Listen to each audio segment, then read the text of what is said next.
Yash, salut tout le monde, ici Senzin sur ton écran. Bienvenue pour ce petit tutoriel vraiment très court. Je me suis fait la remarque en fait, qu'est-ce qu'on fait si jamais on voudrait charger un caractère par défaut plutôt que d'avoir une texture. Regardez. Non, ça c'est mon écran titre de test. Voilà, donc là c'est mon personnage normal.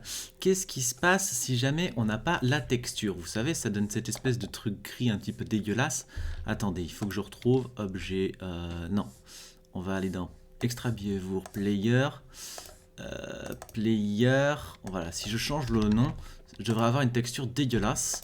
Voilà, j'ai ça et ce qui n'est pas du tout ce qu'on recherche. Évidemment, on veut le personnage, mais ce qu'il faudrait, c'est un personnage par défaut, histoire de ne pas avoir ce genre de dégueulasserie. Eh bien, tout simplement, vous avez vu cette méthode, on va chercher en fonction du nom dans le fichier. Il faudrait en fait un fichier qui s'appelle par exemple fichier erreur avec un personnage qui a déjà la gueule de notre personnage erreur, ce sera notre personnage par défaut. Voilà, donc on a un fichier erreur, il faudrait que ce soit celui-là qui soit allé, qui soit cherché en fait. Et ça tout simplement, il faudrait aller dans image task, et ce qu'on va faire c'est qu'on va, on va créer une méthode surchargée, c'est-à-dire avec le même nom, mais avec un deuxième attribut, backup path. Voilà, exactement. Et ça, c'est le chemin d'accès dans lequel il va aller chercher notre seconde image, dans le cas où le premier chemin n'est pas valide, tout simplement. Et ici, on va appeler la méthode. Du premier argument, ouais. Attends, on va faire un truc. Si ça, c'est un path, c'est un string, hein. Path 0 est égal à... Hop, on va prendre tout ça.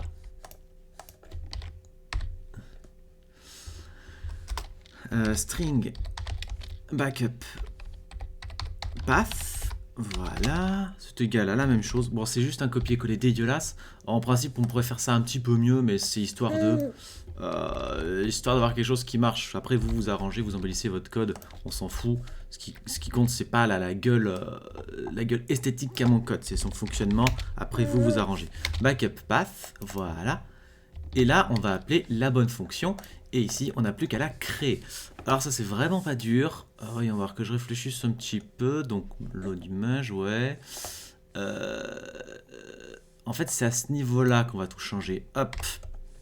S'il y a une erreur de catch, on refait ça. Mais au lieu d'utiliser path, on utilise backup path. Et après, c'est exactement le même fonctionnement. Littéralement.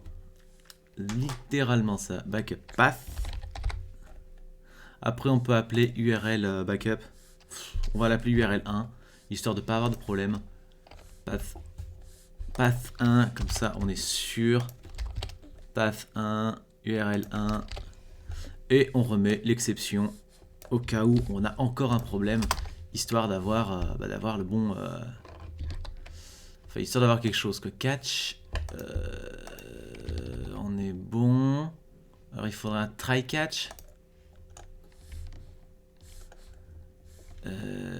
Ouais, ce qu'on va faire, c'est qu'on va mettre ça à l'intérieur, en fait.